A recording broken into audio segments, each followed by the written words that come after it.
¿Qué tal todos? Buenos días. Qué gusto verles.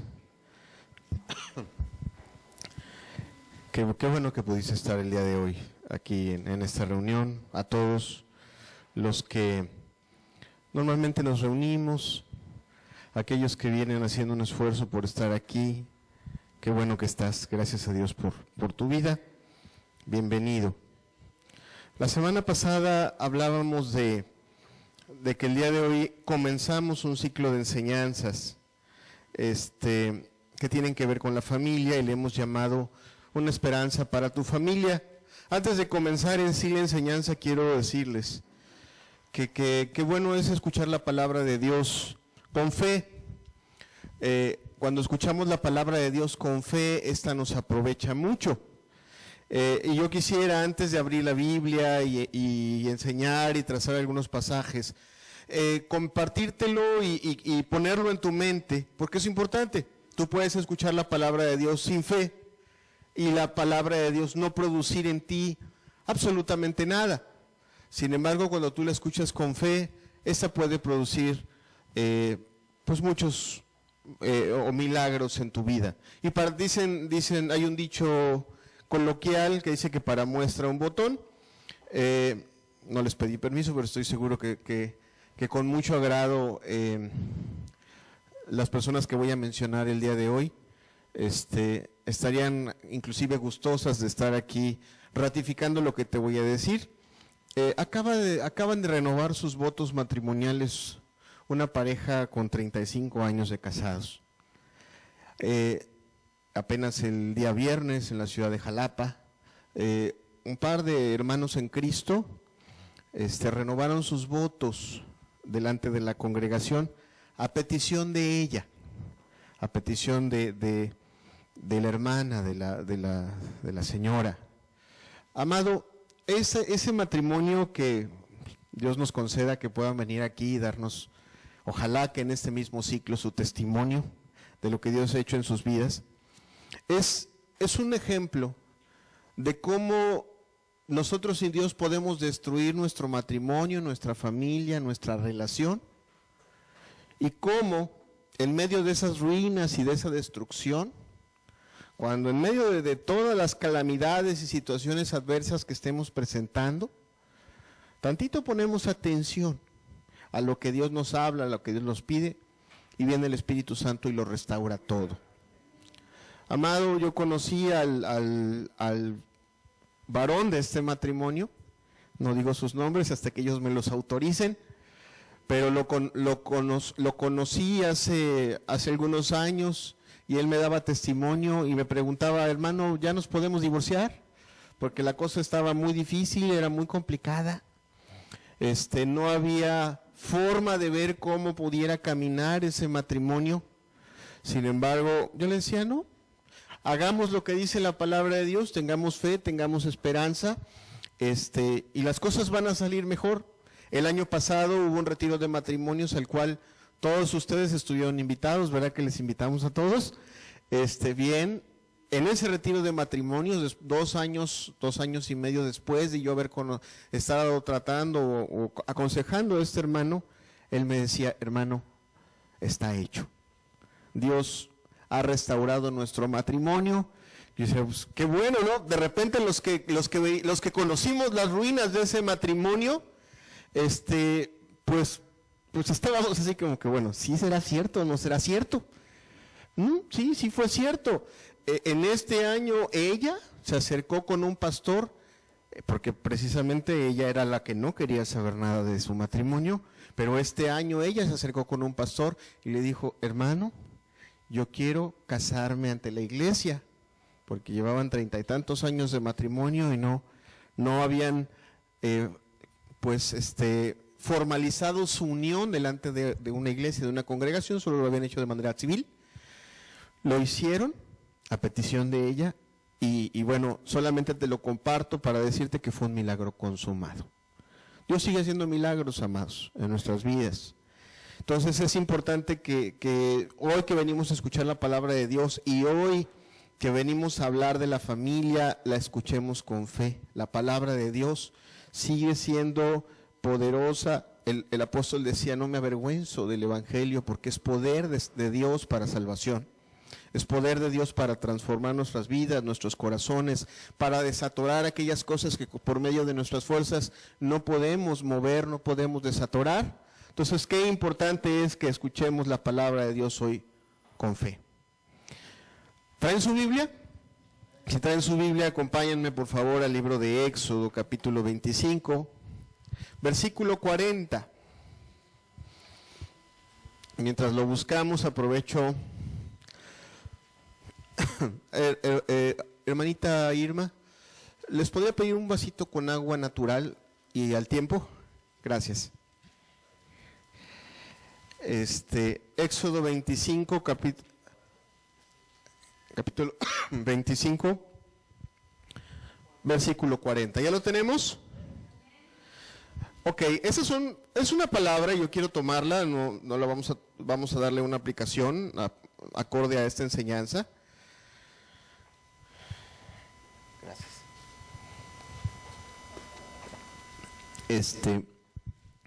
Dice el pasaje, es Dios hablándole a Moisés, es Dios hablándole a Moisés y dice, mira y hazlos conforme al modelo que te ha sido mostrado en el monte. Antes de explicarte este pasaje, quiero decirte, déjalo ahí abierto, deja tu Biblia ahí abierta, y quiero empezar esta enseñanza hablando un poco de la frustración que sentimos cuando queremos que alguien nos preste un servicio o haga algo conforme a nuestra, algo que deseamos. Puede ser que te vayas a cortar el cabello. Tengo un familiar que un día fue a cortarse el cabello y le dijo a la persona que cortaba el cabello, oiga, por favor de canastita. Y la persona empezó a cortar, dijo, sí, está bien, y empezó a cortar de canastita. Y cuando mi familiar se vio en el espejo, se echó a llorar, porque la persona que supuestamente que había escuchado sus instrucciones no entendió. Y nos pasa en muchas áreas de la vida, vas, encargas un pastel, por favor hágamelo de casita para mi hijo.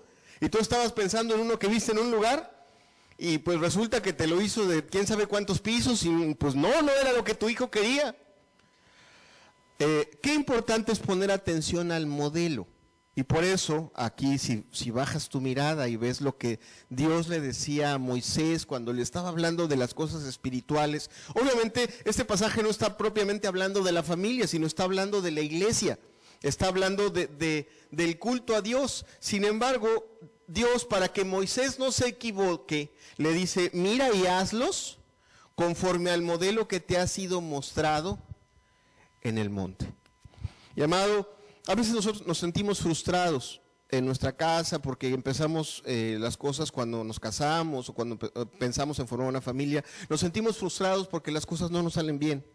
Nos sentimos tristes porque a veces la relación con la esposa o la relación con los hijos ya no es la que nosotros queríamos o soñamos o teníamos visualizada.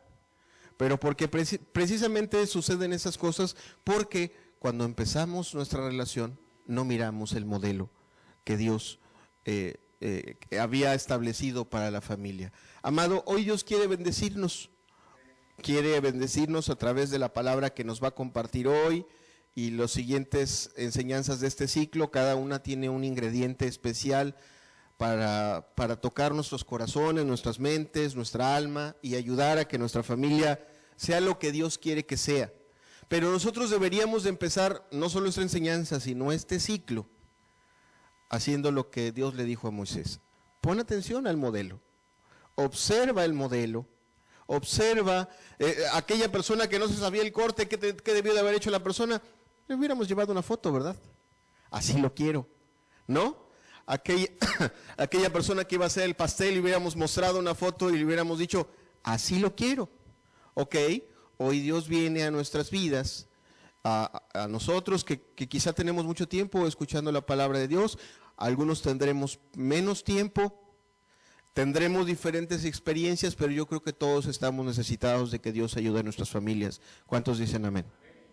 Entonces, pongamos todos atención al modelo. Amén. Hagamos una oración. Padre, gracias porque estamos hoy reunidos en este lugar. Bendito sea tu nombre porque nos das ese privilegio. Señor, bendice tu palabra.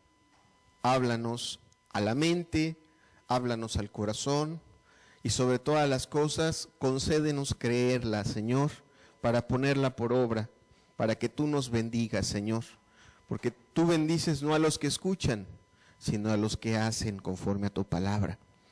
Por lo tanto, Señor, no solo nos des oídos en esta mañana, sino siembra en el corazón y concédenos la fe para poner por obra, en el nombre precioso de Jesús. Amén. Acompáñenme ahora en su Biblia a quizá el pasaje más completo de toda la Escritura hablando de la familia. Es el libro de Efesios, capítulo 5, versículos del 21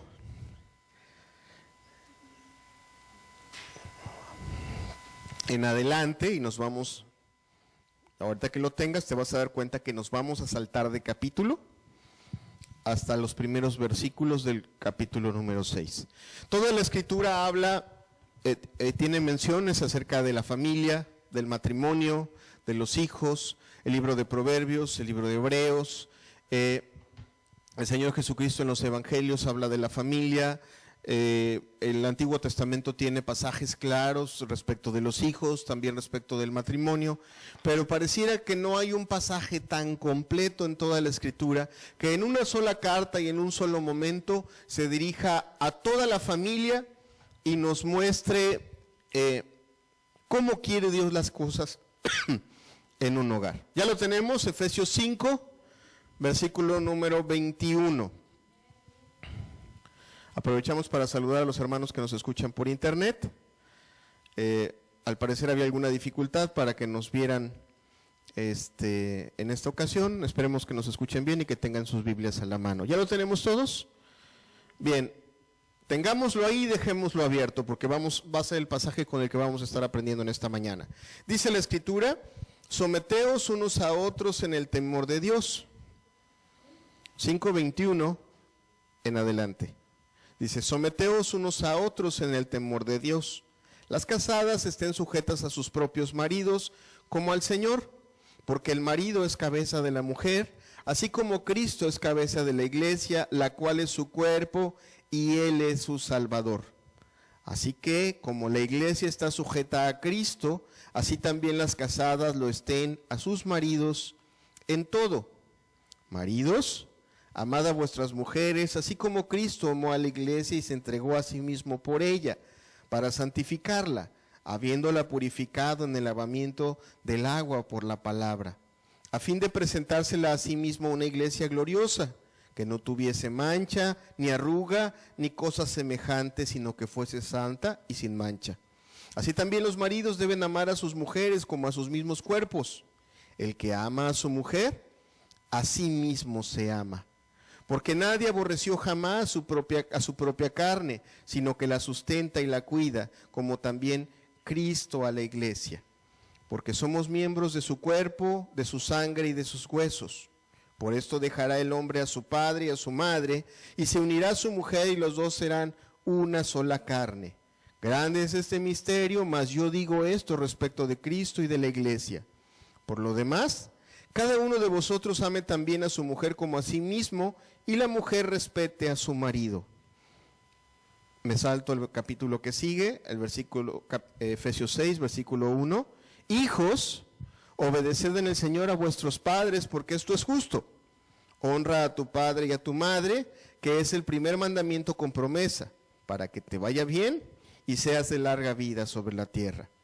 Y vosotros, padres, no provoquéis a ira a vuestros hijos, sino criadlos en disciplina y amonestación del Señor.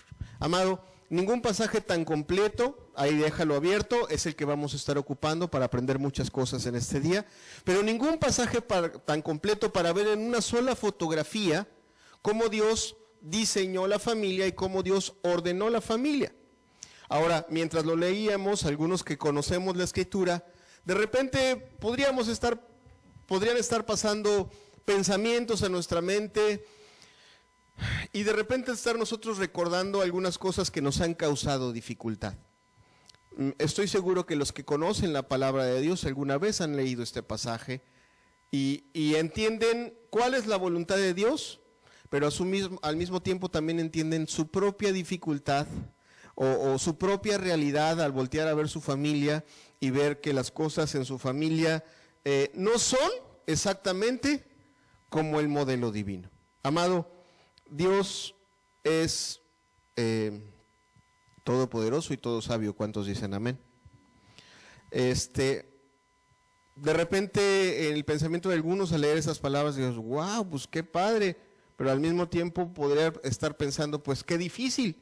Algunos de los que estamos aquí podríamos decir, bueno, a lo mejor eso está bien, pero quizá en los tiempos de Cristo o en los tiempos de Pablo, en donde las familias eran más conservadoras, pues sería un poco más fácil vivir así, que la mujer respetara a su marido, que el marido fuera fiel, que los hijos fueran respetuosos, pero en los tiempos en los que estamos, en donde está el reggaetón, en donde está la pornografía, en donde hay tantas cosas, pues qué difícil es que haya fidelidad, que haya respeto, que haya unidad, ¿no? De repente podríamos pensar en eso, en una cultura matriarca como la mexicana, en donde la mujer es la que lleva los pantalones y los lleva por generaciones y generaciones. Qué difícil es que el varón sea cabeza y que la mujer respete, qué difícil es que los hijos respeten. De repente podríamos pensar todos eso, ¿verdad?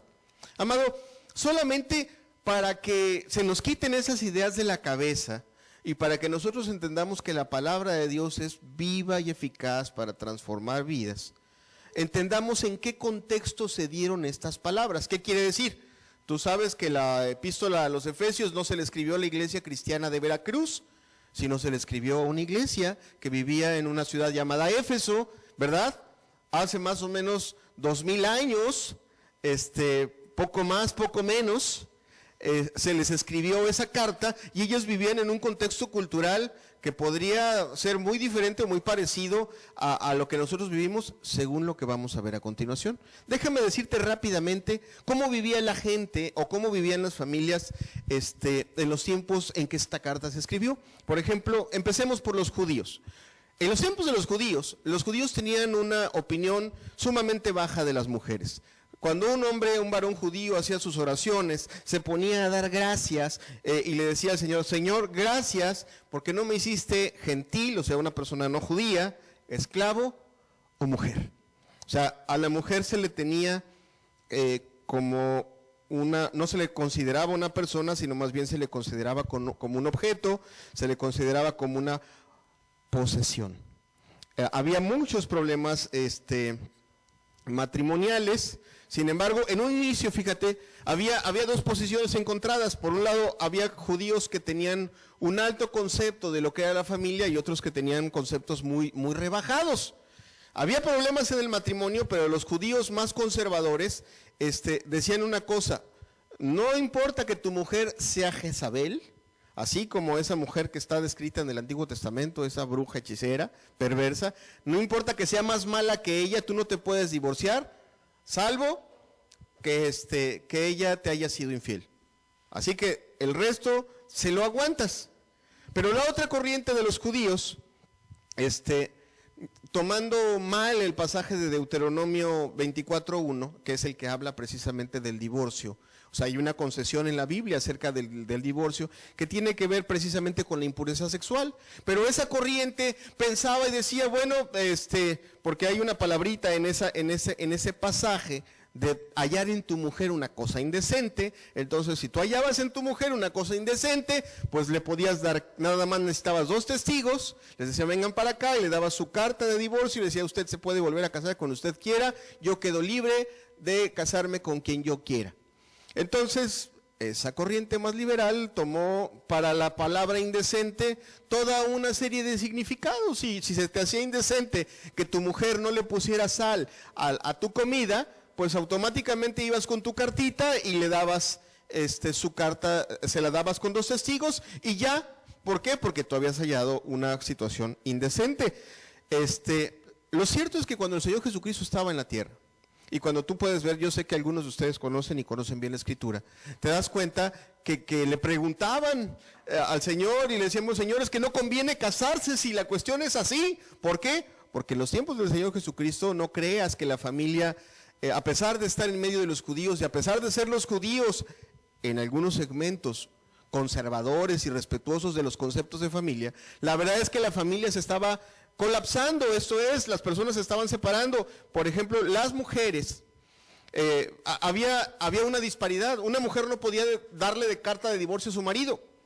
La única razón por la cual podría darle carta de divorcio a su marido o solicitar que le permitieran divorciarse es porque su marido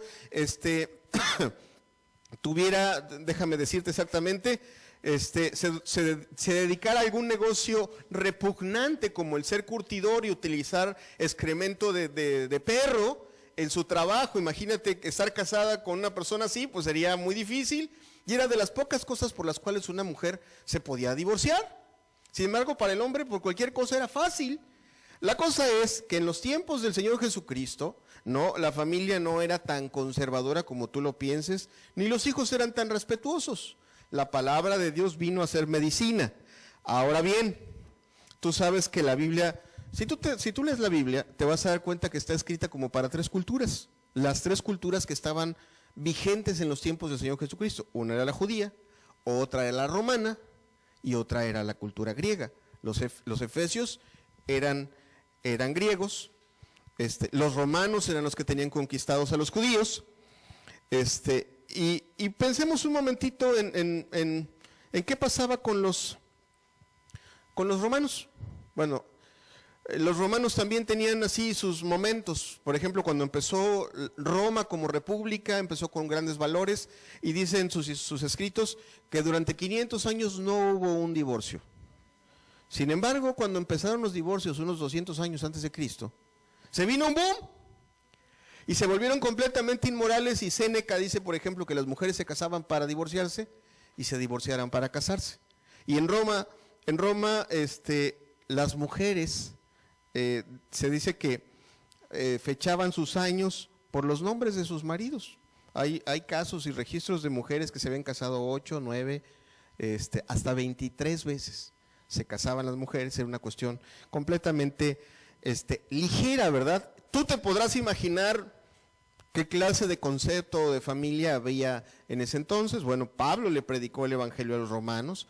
Esta palabra fue dada en ese tiempo, fue para traer medicina a ese tiempo. Y por último te hablo ya nada más, no para no hacértela muy larga, hablemos de los griegos, precisamente los efesios a quienes está dirigida esta carta. A lo mejor alguno podría decir, bueno, era fácil para los efesios, porque quizá eran conservadores y quizás sus mujeres eran respetuosas. No, nada más alejado de la realidad. Por ejemplo, en los griegos la prostitución era algo parte de la sociedad, y Demóstenes, el filósofo, había acuñado una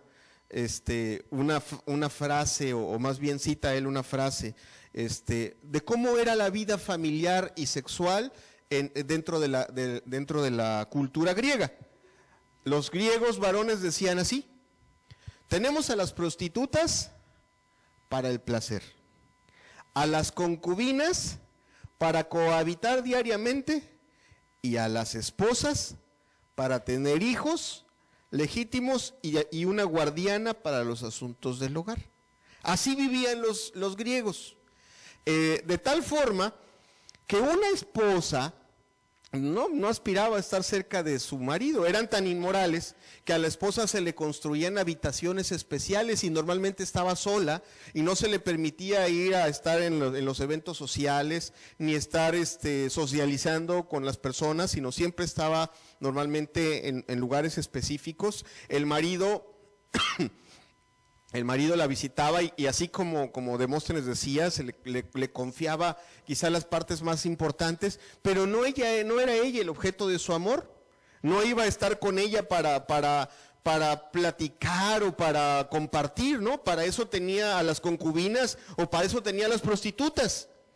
Ella estaba para educarle a los hijos, para cuidar los secretos de la familia.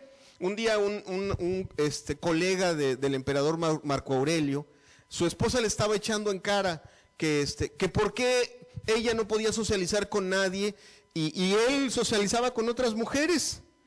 Él él le hacía entender que no, que ella tenía que entender que la posición de esposa era esa. Para eso estaba. ¿Qué tan destruidas estaban las familias? ¿Qué tan separadas estaban las familias en los tiempos en los que la Biblia, en los tiempos en los que Dios da esta palabra? Completamente desintegradas. No había respeto. Por ejemplo, en los tiempos de Roma, las mujeres competían con los hombres. Algunos nos espantamos ahorita por la liberación femenina y cómo pelean.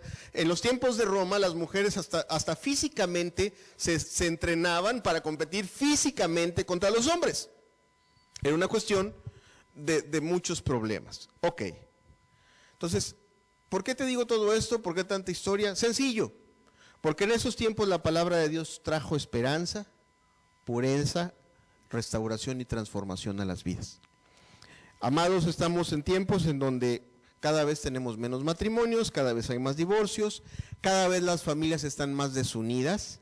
A lo mejor ahorita mientras escuchábamos esas situaciones de historias, a lo mejor algunas de las mujeres que están aquí presentes se sienten como una mujer griega, ¿no? Como guardiana de los hijos y de la casa, pero ya saben que el marido tiene un deleite fuera de ella. Tiene su corazón, su mirada, sus pensamientos en otro lado.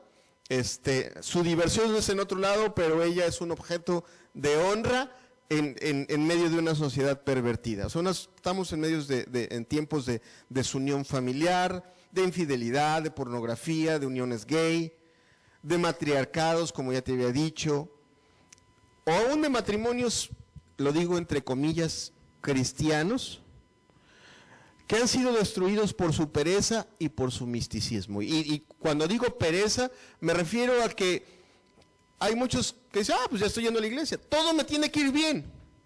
¿Por qué? Pues porque ya estoy yendo a la iglesia. Eso es misticismo y también es pereza. No te va a ir bien solamente porque vengas a la iglesia. Te va a ir bien cuando tú le creas a Dios y pongas por obra su palabra. ¿Cuántos dicen amén?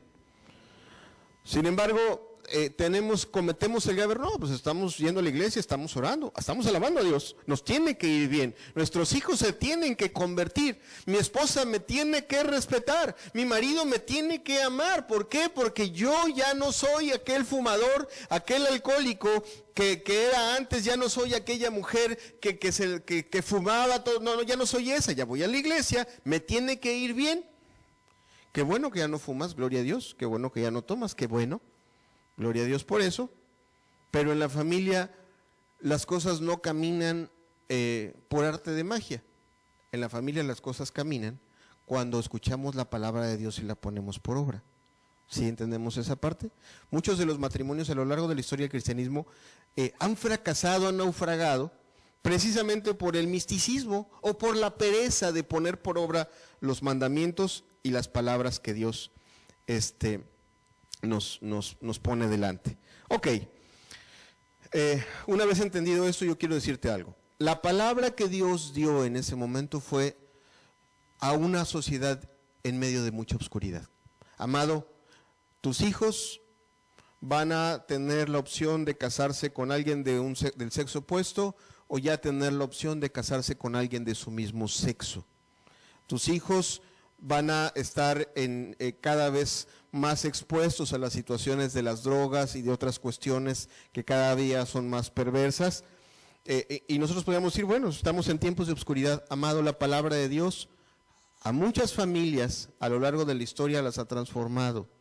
Si nosotros escuchamos la palabra de Dios con fe, la palabra de Dios también puede transformar nuestras familias. ¿Amén? Bien, echemos un vistazo a ese modelo.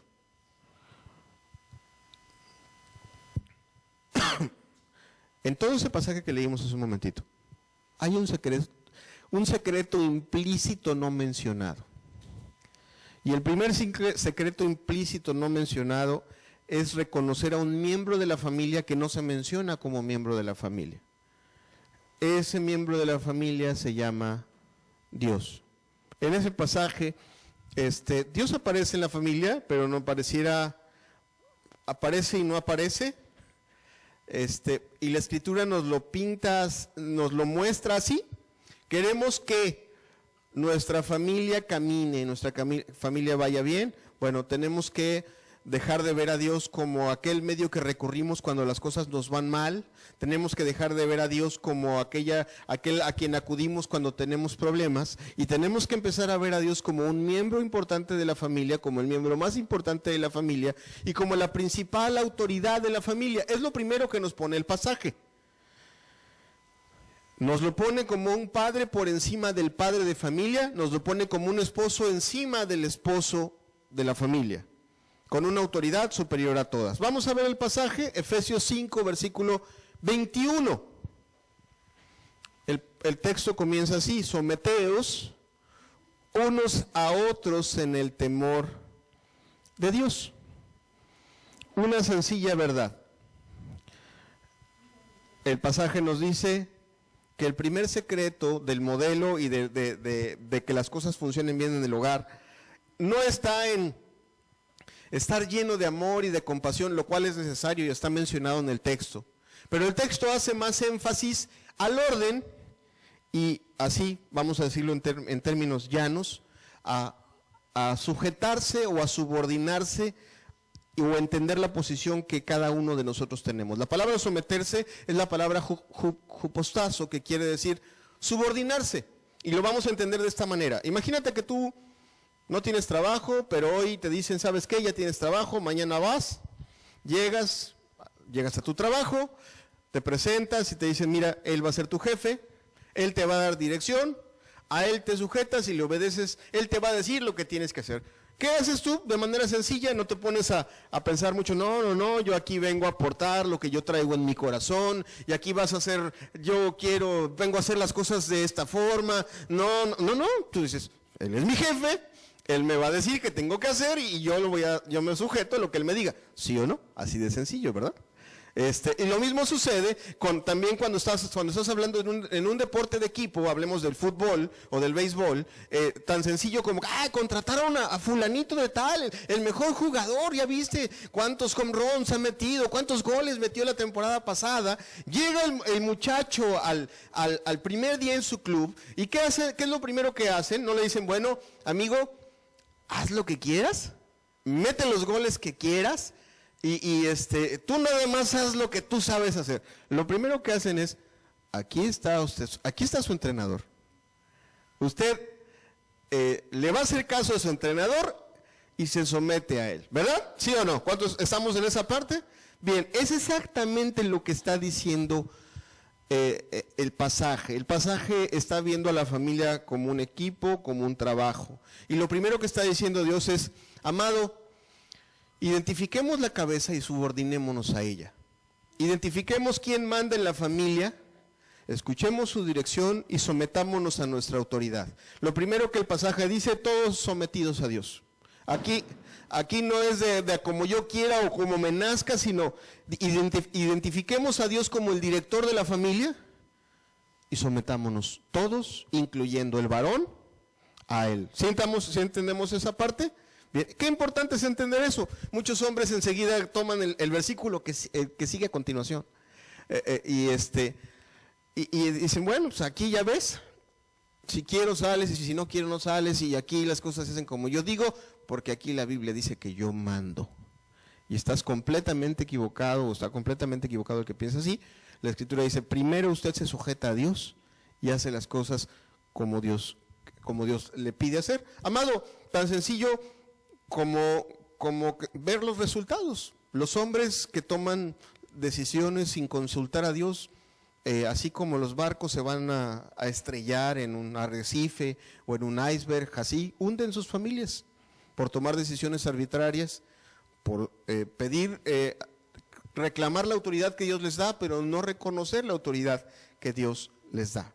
¿Qué más nos enseña el pasaje? Versículo 22 nos enseña la posición que tiene la esposa. De esto hay muchas cosas que aprender. Dice el versículo 22, las casadas estén sujetas a sus propios maridos como al Señor, porque el marido es cabeza de la mujer, así como Cristo es cabeza de la iglesia, la cual es su cuerpo y él su salvador. Así que como la iglesia está sujeta a Cristo, así también las casadas lo estén a sus maridos en todo. Amado, varias veces me ha tocado compartirle a algunas mujeres este pasaje. Yo sé que para la mujer es un pasaje tremendamente difícil de digerir y lo entiendo por la cultura en la que estamos. Pero vamos a aligerar esta cuestión tratando de entenderlo desde la lógica en que lo está poniendo el Señor. El Señor nos lo está poniendo de la siguiente manera. Hace un símil y nos pone, por un momentito olvídate de ti, amada, o de ti, varón, y nos lleva a mirar a la iglesia y a Jesucristo. Y nos presenta a Jesucristo como el Señor de la iglesia, pero nos presenta a un Jesucristo que protege a la iglesia, que cuida a la iglesia, que ama a la iglesia. Y también nos presenta a una iglesia que se deja amar por Jesucristo, se deja proteger, lo obedece y hace todo por agradarlo. ¿Sí estamos comprendiendo esa parte? Así es la iglesia. ¿Cuántos dicen amén? La verdadera iglesia, a la verdadera iglesia no le cuesta trabajo dejarse proteger, dejarse amar y sujetarse a la palabra de Dios. Si estamos hablando de una iglesia genuinamente convertida. Tú sabes, y no es tema de esta enseñanza, que hay iglesias que no están convertidas y que por lo tanto no las ves obedeciendo a Dios con un corazón sincero. Pero estamos hablando de la iglesia verdadera. La iglesia verdadera le agrada a obedecer a Dios. Es más, obedece a Dios no por miedo, sino lo obedece como buscándole una sonrisa a su Señor. Lo obedece con ganas, con gusto, buscando que su Señor se sienta agradado con su obediencia. ¿Por qué? Porque se sabe que su Señor la protege, la cuida, la sustenta.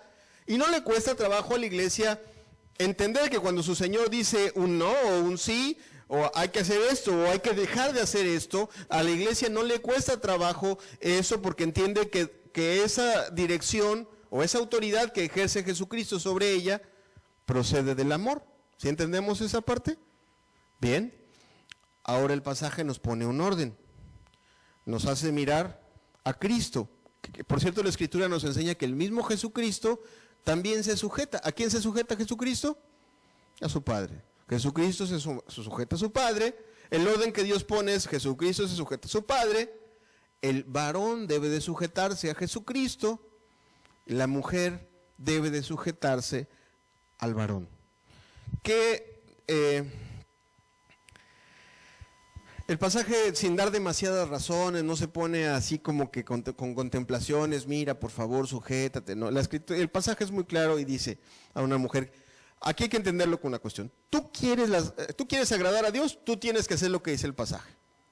Tú quieres que Dios intervenga en tu familia, tú tienes que hacer lo que dice el pasaje. No da demasiadas explicaciones de por qué, a lo mejor nosotros podríamos tomarlas, que si la mujer toma las decisiones un poquito más involucrado a los sentimientos, podríamos poner muchas razones.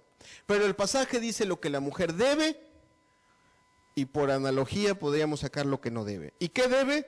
De acuerdo al pasaje, para que las cosas vayan bien en el matrimonio, la mujer debe de subordinarse bajo la autoridad y protección de su marido. No solo sobre la autoridad, sino, ahorita vamos a ver lo que le corresponde al marido, pero la mujer debe de tomar esa posición subordinada bajo la autoridad de su marido, no porque Dios la considere menos, ya no estamos en los tiempos de los judíos. La Escritura deja claro que la mujer y el varón son iguales en dignidad delante de Dios. ¿Cuántos dicen amén? Si no lo saben, les busco el pasaje. ¿Quieren saberlo? Se los dejo de tarea para la siguiente enseñanza. La Escritura dice claramente que delante de Dios ni la mujer es sin el varón, ni el varón sin la mujer. No es por esa la razón, es una razón de protección. La mujer debe de ser protegida. La mujer está ahí, y si tú recuerdas el pasaje de Génesis, la mujer fue creada para ayudar al varón.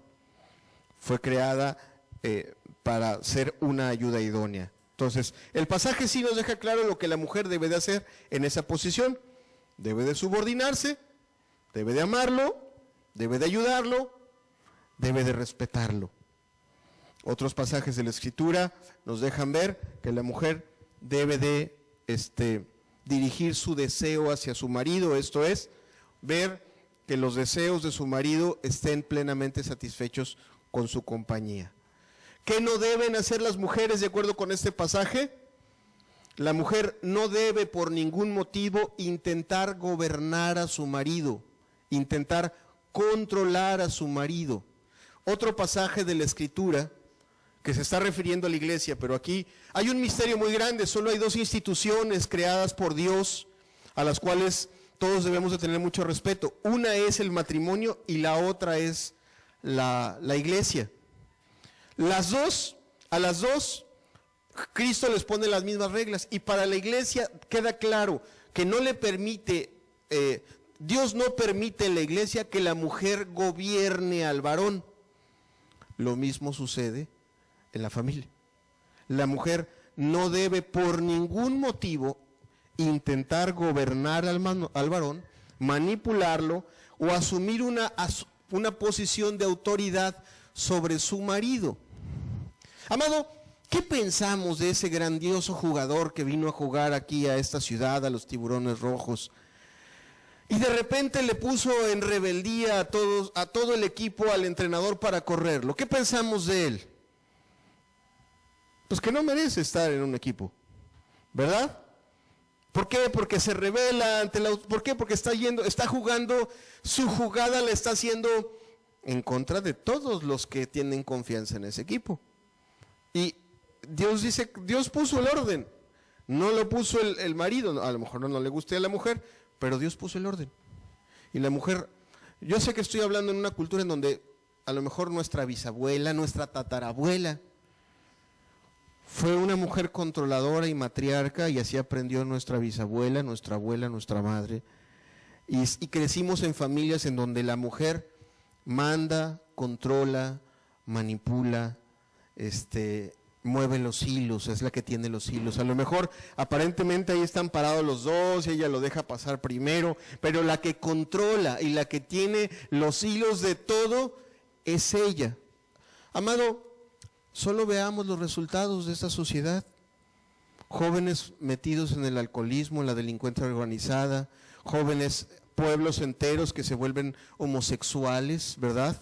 Jóvenes que están completamente colapsados en la cuestión, y una situación completamente desintegrada. ¿Queremos seguir teniendo eso?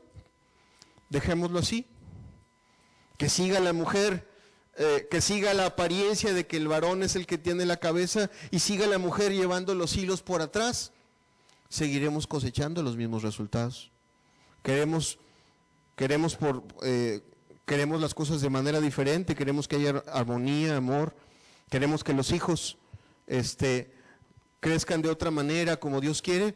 Hagámosle caso a Dios. Y mujeres, hagamos lo que Dios nos dice y respetemos la palabra de Dios. Y que si mi marido no quiere tomar la autoridad, no la tomes tú.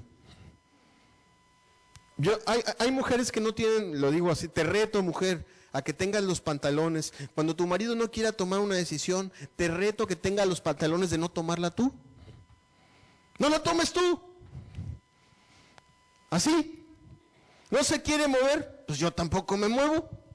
Oye, me muevo, pero dime como siempre. Te toca a ti. Oye, ya tiene un mes que no tomamos la decisión. Tomarán 5 años, te toca a ti. Qué difícil es la mujer. ¿Qué le pasa a nuestra mujer hoy en día? Ve que el hombre no toma la decisión, rápido la toma. ¡Zum! ¿Ya la tomó? Ya nada más se toca pagar, mi amor. Así es en nuestro... Sí, sin embargo, eso tiene tremendas consecuencias. Podríamos hablar de ellas o seguir avanzando, pero hay infidelidades, hay insatisfacciones y hay muchas cosas que vienen porque la mujer toma una autoridad que no le corresponde. Y entonces la mujer tiene que tener claro qué debe y qué no debe. Antes que amar, tiene que respetar su posición. Y desde su posición tiene que amar y tiene que servir. ¿Amén? ¿Sí comprendemos esa parte? Bien. Qué fácil es que los maridos dejemos que la mujer tome, como se dice coloquialmente, el mango de las cosas. No debe de ser así. Dios nos lo va a demandar, como lo vamos a leer a continuación. Dice el versículo 25, maridos, aquí nos deja ver, este pasaje nos deja ver la posición del marido. Maridos, amad a vuestras mujeres, así como Cristo amó a la iglesia y se entregó a sí mismo por ella, para santificarla, habiéndola purificado en el lavamiento del agua por la palabra, a fin de presentársela a sí mismo una iglesia gloriosa, que no tuviese mancha, ni arruga, ni cosa semejante, sino que fuese santa y sin mancha. Así también, los maridos deben amar a sus mujeres como a sus mismos cuerpos. El que ama a su mujer, a sí mismo se ama. Porque nadie aborreció jamás a su propia carne, sino que la sustenta y la cuida, como también Cristo a la iglesia. Porque somos miembros de su cuerpo, de su sangre y de sus huesos. Amados, aquí también, para que podamos comprender, el Señor hace un símil. O sea, fíjate cómo no pasa el apóstol Pablo decirles, bueno, ahora maridos, ustedes tienen la autoridad, ustedes mandan. Eso queda claro. Esa queda claro. Lo que hace el pasaje es explicarnos el porqué de la autoridad y nos hace pensar en la relación entre Cristo y la iglesia. Y nos dice de Cristo hacia la iglesia. Cristo, ¿qué hizo con la iglesia? La golpeó, la torturó, la presionó, la pateó, le sacó jugo. No, la Escritura dice que, ¿qué hizo? ¿Qué dice, por favor? Que la amó. Eso es lo primero que nos dice que Cristo hizo con la iglesia. Cristo a la iglesia la amó. Y paso seguido, ese amor no fue un amor de iglesia, te quiero mucho, de cuánto, qué bonita eres, iglesia, cómo me gusta verte de lejos. El pasaje nos dice que ese amor se reflejó en una entrega, ¿verdad? Que se entregó a sí mismo por ella. Que nos está diciendo que Jesucristo amó a la iglesia con los hechos, con las palabras, con su ejemplo. Su cuidado no es una cuestión de que podamos recitar un lindo poema de cuánto nos ama Dios, sino el amor de Dios para con su iglesia está demostrado en los hechos, al Él venir, dejarlo todo por nosotros, ponernos ejemplo, poner su vida, sacrificarse de todas las cosas por amor a nosotros. Y el cuidado que tiene diariamente para con nosotros. Si estamos en esa parte, Dios cuida a su iglesia de muchas maneras, la pastorea, la aconseja, la ayuda, la protege, le provee. Ok, ¿para qué hace eso Jesucristo? El pasaje nos dice ¿para qué hace eso Jesucristo? Para perfeccionar a su iglesia. ¿Sí?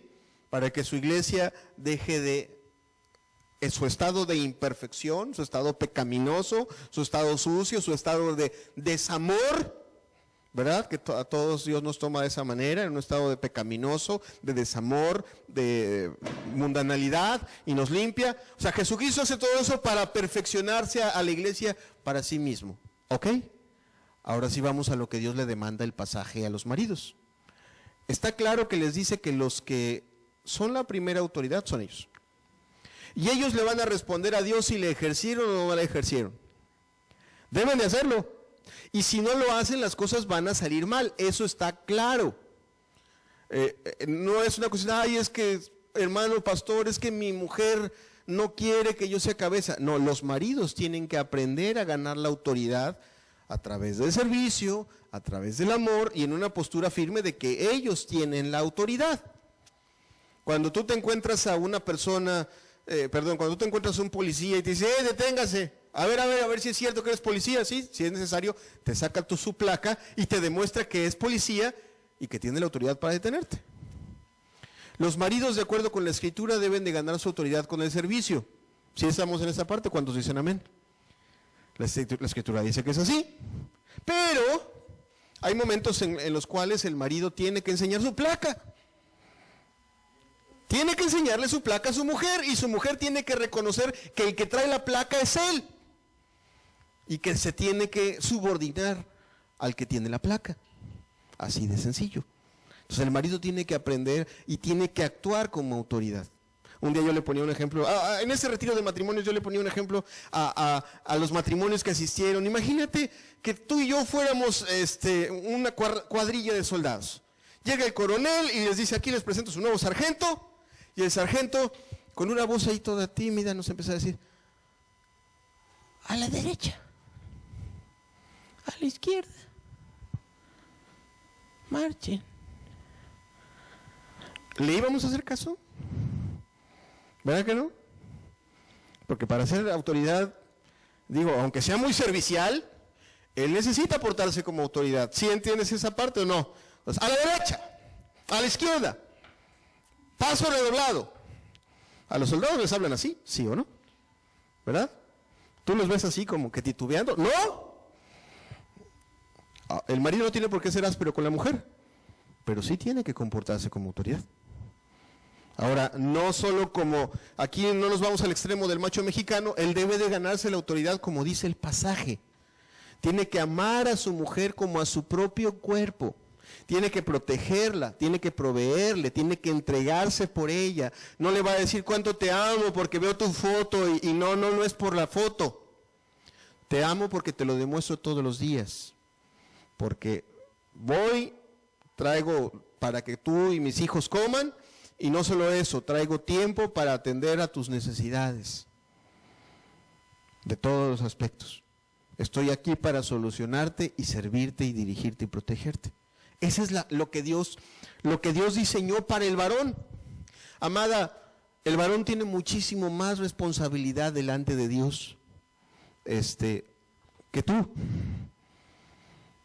Bien harías en descansar en que Él va a responder por ti, por Él y por tus hijos y subordinarte a tu autoridad. Y amado varón, tú debes de entender que tú estás ahí para proteger, no estás ahí para mandar, estás ahí para servir. Jesucristo nos dice la Escritura que tiene una posición de servicio, de amor, de entrega, y así es como ejerce su autoridad. O sea, el Señor Jesucristo nos muestra el amor. Sin embargo, alguna vez en la palabra es clara y dice, pues no te juntes con los fornicarios y punto.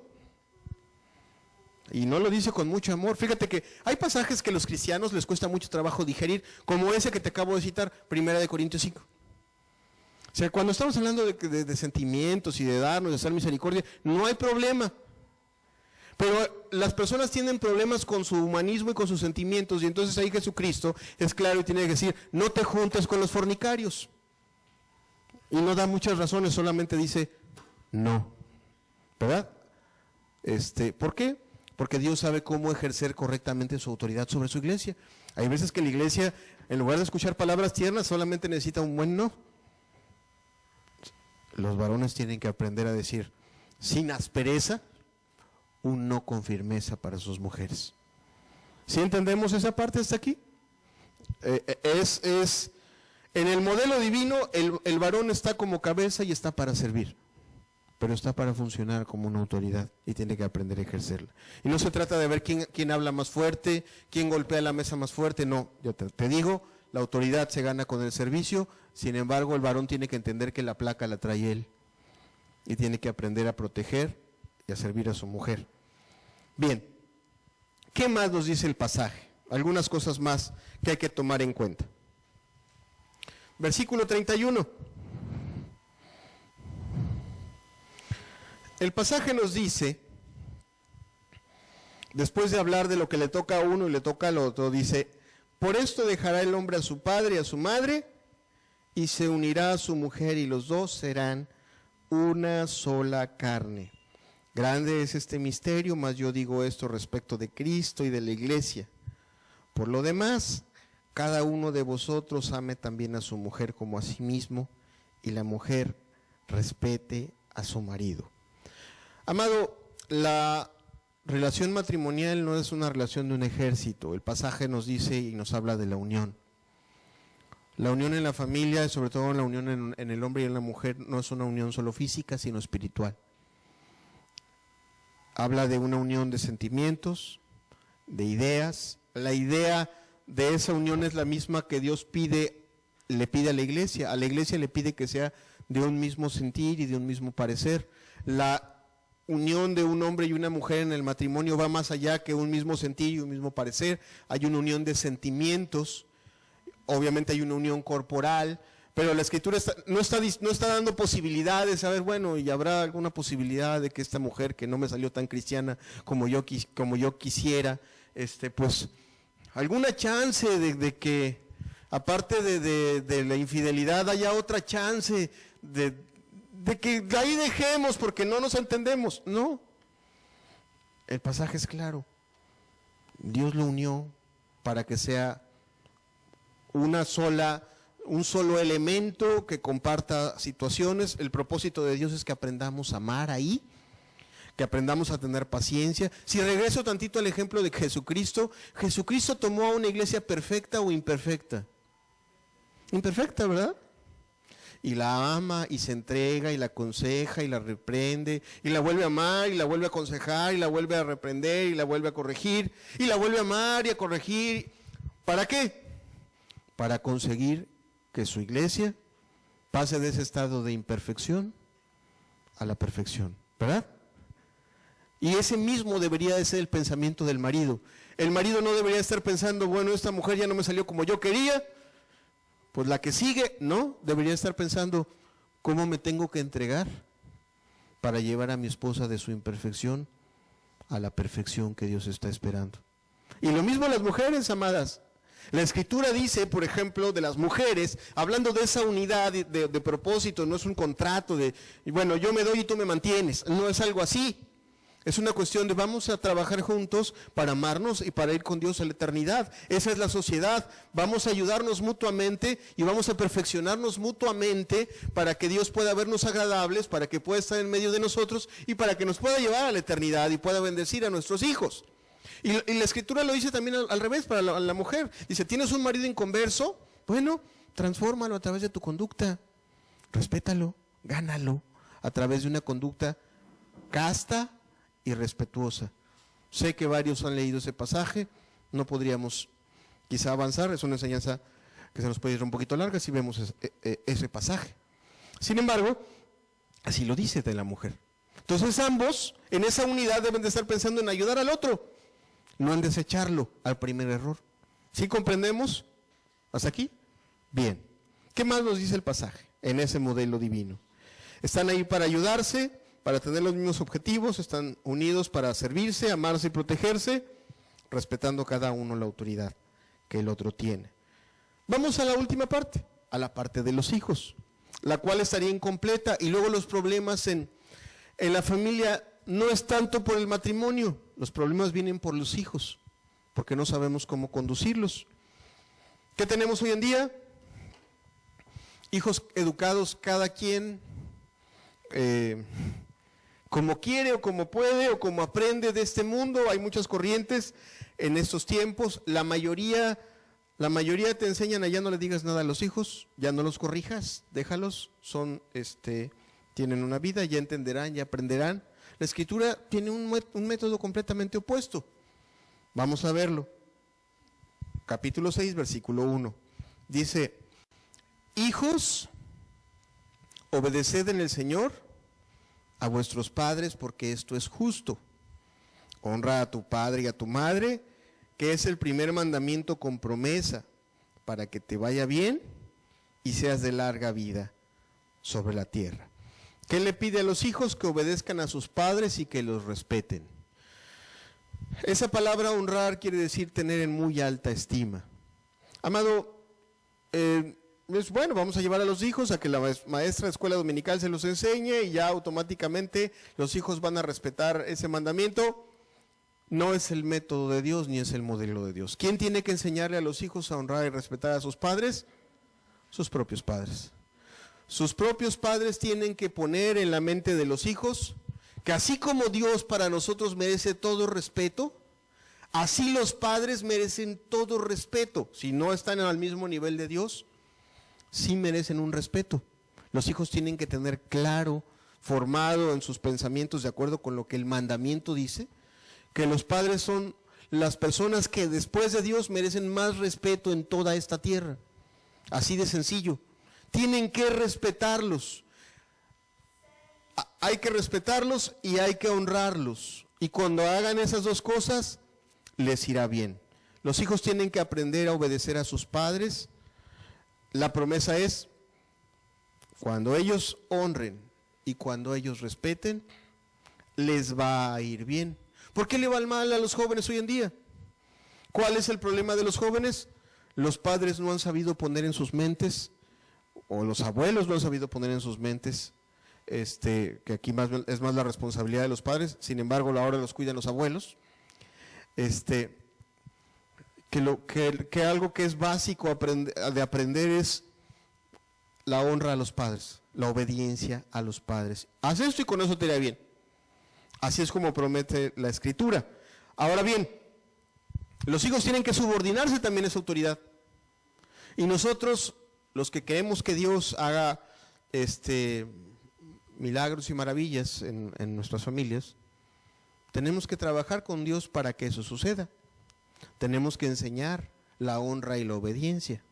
No es una cuestión que vamos a aprender, o sea, bueno, ya te viniste a la iglesia, te sientas y automáticamente tus hijos van a salir programados para honrarte y obedecerte. No, la Biblia dice cómo se consigue que los hijos honren y obedezcan a los padres.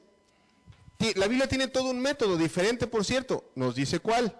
Efesios 6, versículo 4. Dice, y vosotros padres, no provoquéis a ira a vuestros hijos, sino criadlos en disciplina y en amonestación del Señor. ¿Cuál es el método? El método no es solamente que las cosas sucedan solas, sino los padres tienen un deber. Los padres tienen que aprender a educar a sus hijos en dos aspectos: en disciplina, carácter disciplinado. ¿En qué áreas? En las áreas que Dios requiere y las áreas que la sociedad requiere. La sociedad requiere personas trabajadoras. Tienes que formar en tu hijo una persona trabajadora. Dios requiere personas honestas que no roben. Es necesario formar a tu hijo en un pensamiento de que tiene que respetar lo de los demás, así como Dios lo enseña. No se va a formar solo. Si bien cada uno de nosotros trae los mandamientos de Dios en el corazón, no se va a formar solo. El mandamiento es claro a los padres. Padres, su deber es criar a sus hijos en una disciplina. Si necesitan, te repito, ser trabajadores, enséñales a ser trabajadores. No, pues es que mi hijo siempre fue un flojo y de repente a los 30 años empezó a trabajar. Te aseguro que hay muy pocos testimonios de eso, a menos que Jesucristo haya salvado a ese pobre joven. Si es un flojo a sus 15 y papá y mamá no hacen nada para ayudarlo, es probable que a los 30 o 40, lo digo con respeto, siga siendo un flojo y siga siendo una carga ya no para papá y para mamá, sino para su esposa o quizá para sus hijos. Entonces, el deber en el método de Dios es: padres, tenemos que trabajar y tenemos que intervenir para que sean formados valores en el corazón de nuestros hijos, para que sean formados los mandamientos. ¿Cuál es el grave error del pueblo evangélico? Pues vamos a la iglesia y oramos mucho a Dios y llegamos, pero no hacemos nada por instruir, por enseñar. Y sobre todo, yo sé que a algunos les causa pánico, por corregir. Pero la Biblia dice por todos lados que Dios corrige a los que ama. ¿Cuántos dicen amén a esa parte? Ok, entonces sí nos corrige a nosotros, pero nosotros los que tenemos hijos, nos da miedo corregir a nuestros hijos. No estamos reflejando correctamente el carácter de Dios. Cuando nosotros que amamos a Dios cometamos algún error, Dios no va a titubear en corregirnos. Dios nos va a corregir con fidelidad porque no quiere que nos perdamos. ¿Cuántos dicen amén? Así. Es más, la Escritura dice, pero de ninguna manera te dejaré sin castigo. Dios en su fidelidad dice, no, aquí tu alma, estabas cometiendo un error y tu alma corrió el riesgo de perderse eternamente, de apartarse. Dice, está bien, qué bueno que me pides perdón, pero hay algunas cosas que necesita que se reafirme la lección, por lo tanto, te voy a corregir. Amado, un poquito de tiempo, como tiene esta enseñanza, no me da tiempo para hablar todo. Sin embargo, sí queda claro el pasaje, lo que dice. Los padres tienen una participación activa entre los hijos. El pasaje comienza diciendo, padres, no provoquéis a ira a vuestros hijos. Y eso también lo quiero explicar. Hay algunos que interpretan este pasaje como que los padres podemos ser los que ocasionen que nuestros hijos experimenten la ira de Dios. Algunos lo interpretan así y yo creo que sí se puede interpretar así. ¿Y cómo lo podríamos hacer? Sencillo, no educándolos nosotros y dejando que el mundo los eduque a placer. Automáticamente cuando el hijo sea responsable de sus actos delante de Dios y no tenga ninguna dirección, ninguna corrección, ninguna instrucción de parte de su padre, el hijo va a hacer lo que todos los seres humanos hacemos. La Escritura dice que los seres humanos seguimos el designio de nuestro corazón, y el Génesis dice que el designio de nuestro corazón es de continuo solamente el mal. ¿Cuántos dicen amén? ¿Verdad? Tú dejas a tus hijos sin corrección, sin instrucción, sin dirección clara, van a ser hijos de ira. ¿Así? Cuando ya tengan fuerza y edad, te van a decir, gracias mamá, gracias papá, es mi vida, no dejes de pedirle a Dios por mí, pero yo voy a hacer con mi vida lo que yo quiera, y va a ser un caos. Esa es una forma de provocarlos a ira.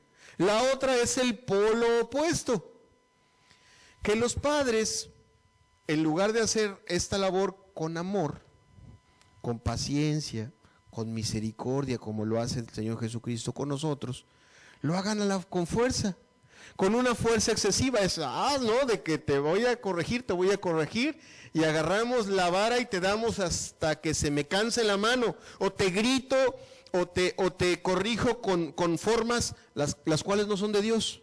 ¿Sabes qué va a pasar? ¿O qué le ha pasado ya?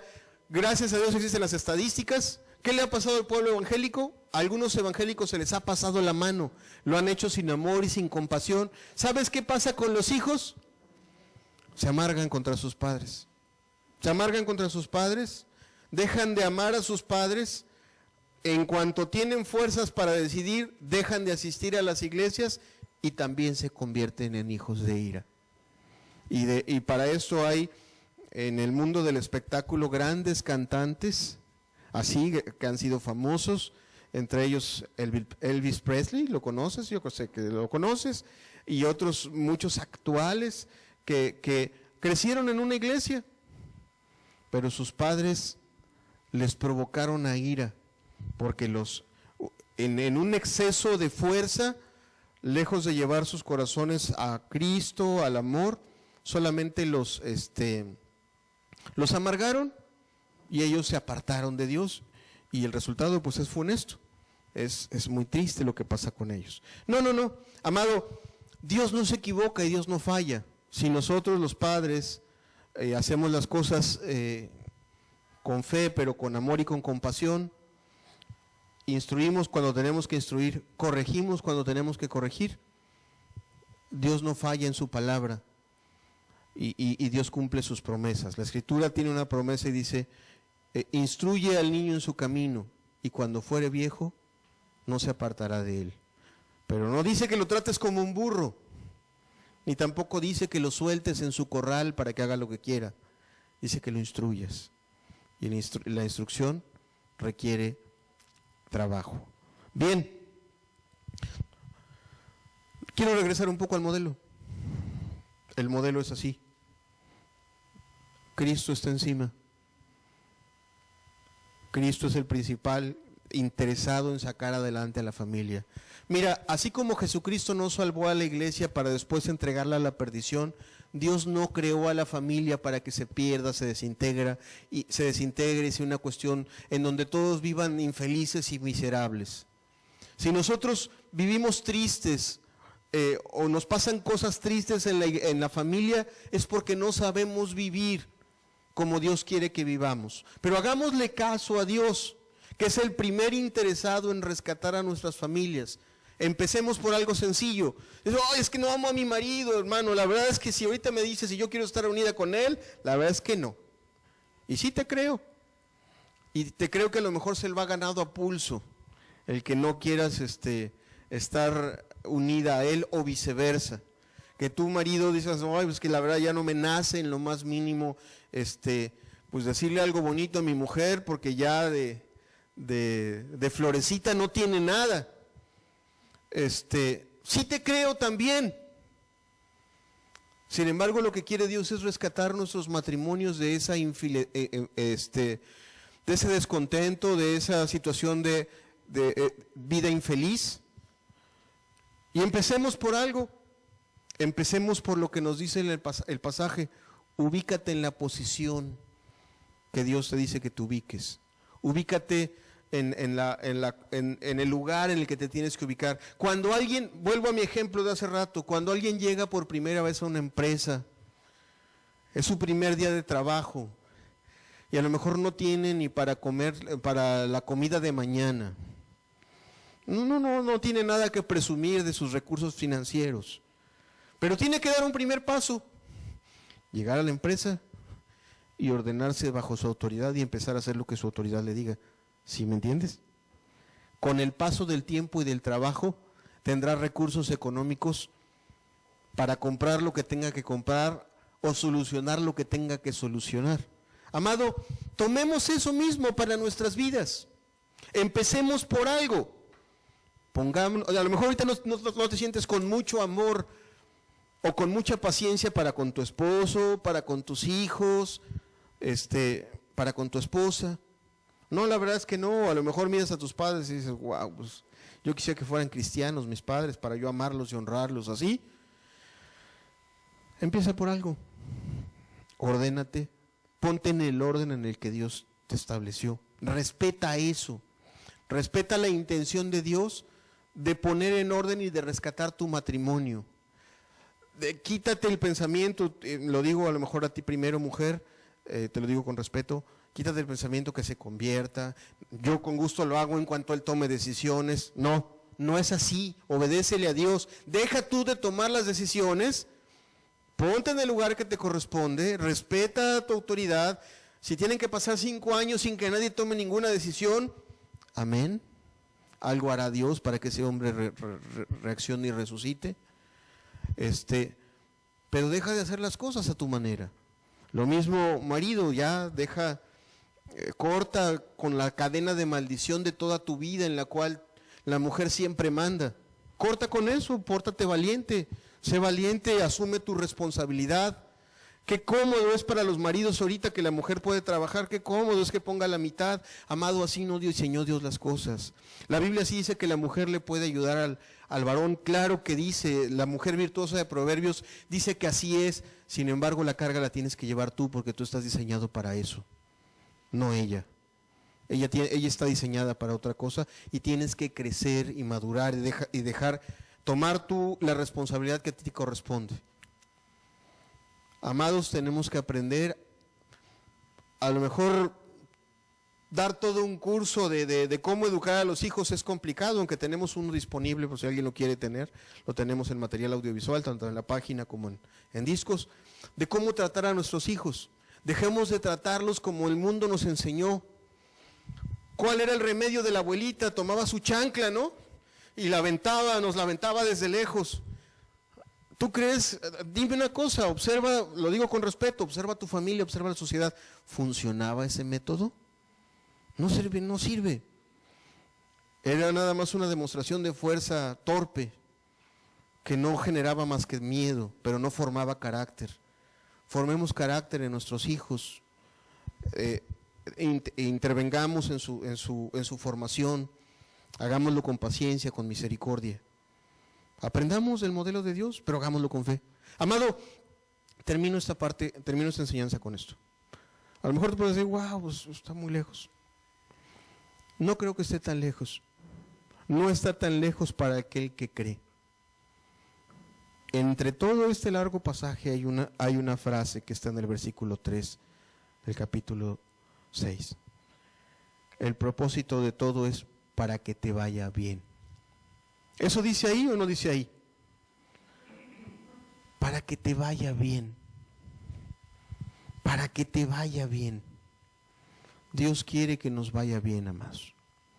Dios quiere que nuestras familias encuentren la armonía, encuentren el amor, encuentren paz, encuentren a Dios.